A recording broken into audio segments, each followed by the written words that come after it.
If you could just identify yourself with your address. Sean Colbourne, 89 Randolph Terrace.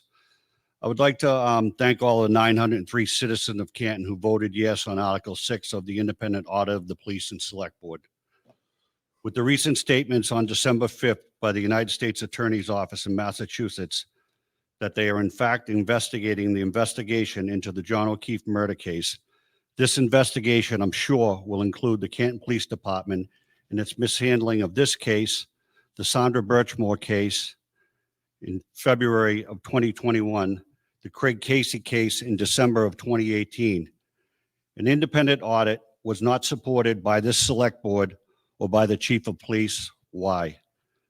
This audit will ensure that the taxpayers of Canton are being represented by a capable, transparent group of professionals. This select board sat idle when 4 women who I have become friends with received threatening letters in the mail a few months ago, trying to silence them from speaking out at select board meetings. Not one of you spoke out against this.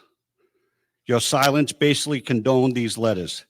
Did you not feel that this needed to be addressed? I saw empathy from most of you when you had to reject a resident's request to shut down a street on Halloween. Shame on all of you. Shame on you. My opinion on why the citizens voted yes on this audit, because they don't have faith in the select board or the police chief to be an independent, unbiased, professional group of leaders who will represent the best interest of this community. You have all failed.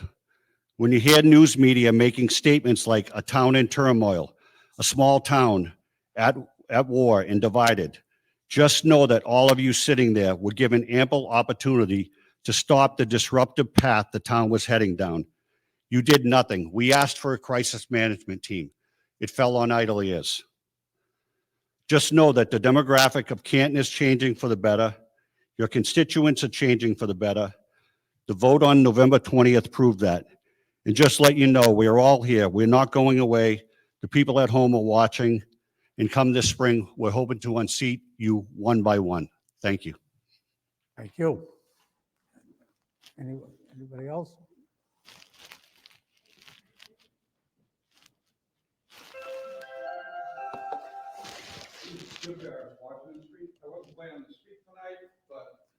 Seeing as this man got up here and decided to blast you all, I just wanted to say that he doesn't speak for the majority of Canton. He speaks for the Excuse me, sir. minority. It's his of mic. Canton. He speaks for the minority, the lunatic fringe. I'm going to, again, sir, I'm going to ask you, it's his turn to speak. Go ahead. He's, okay.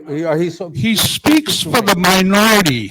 He speaks for the lunatic fringe that wants to divide this town as a smokescreen for Karen Reed and Turtle Boy. I was going to come up here and speak about Rita Lombardi's favorite topic, which is Rita Lombardi, but she's not here anymore. But I just want to say, I support you. I support the police department. The majority of Canton does. The only reason why that amendment passed at the special town meeting is that they organized a good campaign to get their people there. That doesn't speak to the majority of Canton. That speaks to the majority that was in that building that night. This whole degeneration of the select board and the Canton Police Department is ridiculous.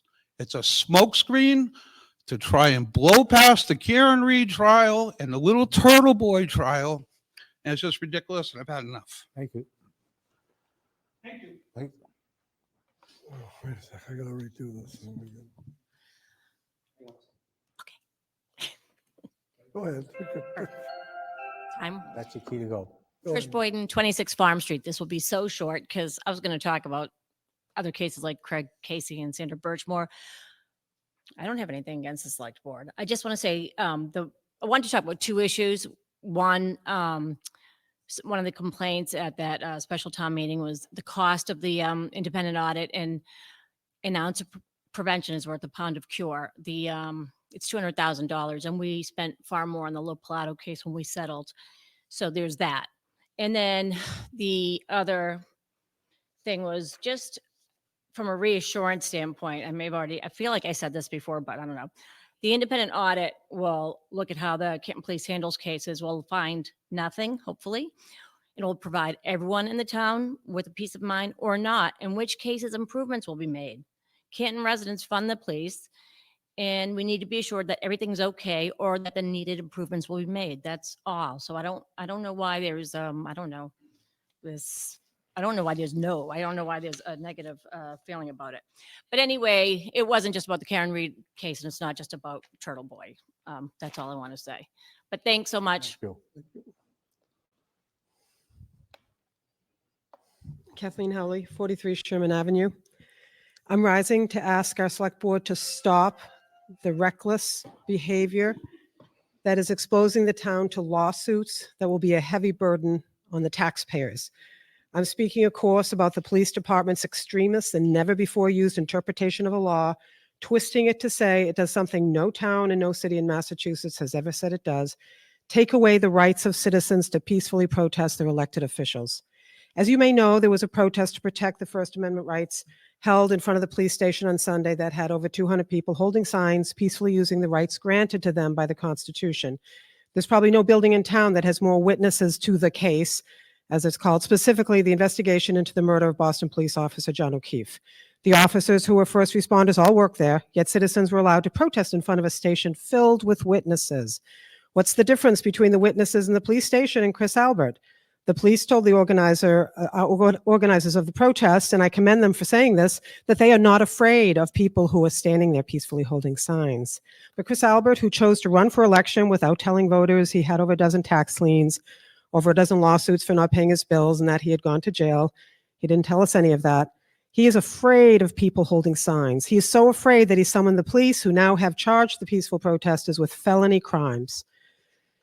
Mr. Albert oversees the police in his position on the select board. If that's not an abuse of power, I don't know what is. The first of the 10 people went in front of a clerk magistrate yesterday. The magistrate dismissed the charges, for all the charges, finding there was no probable cause. And as you know, probable cause is a very, very low bar, and it didn't even meet that. I hear this phrase from some of our leaders, and you probably have heard it too. Let the courts work it out. When you hear that, understand that it means let the taxpayers pay for that. The peaceful citizens who were prevented from protesting have filed a federal lawsuit against the police in the town, a case that is ongoing. The taxpayers who are appalled that for the first time in its history, the Canton Police are taking this action, we are the ones. No, you got time. I love stop the clock. Keep going. Oh, that's okay. Yeah, it was under 3 minutes. So the taxpayers are appalled that for the first time in history, the Canton Police are taking this action. We are the ones who will pay for it. The police officers and you on the select board who oversee the police, that's your job, and the police chief works under your, quote, day-to-day supervision per her contract. The taxpayers will be funding the best legal representation available to defend all of the town workers. We are appalled at your disdain for the Constitution, yet we are getting you lawyers we probably couldn't afford for ourselves, named partners in fancy Boston law firms. The police chief's contract says she works under the day-to-day direct supervision of the select board. It's time for you to start supervising. Do the job we elected you to do. Stop the reckless behavior that will result in more lawsuits, higher legal bills, and even more in payouts for these actions that anyone with a high school education can clearly see are unconstitutional. Thank you.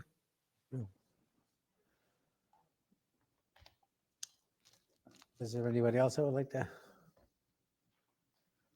Seeing none, do we have a motion to adjourn? Chair, make a motion to adjourn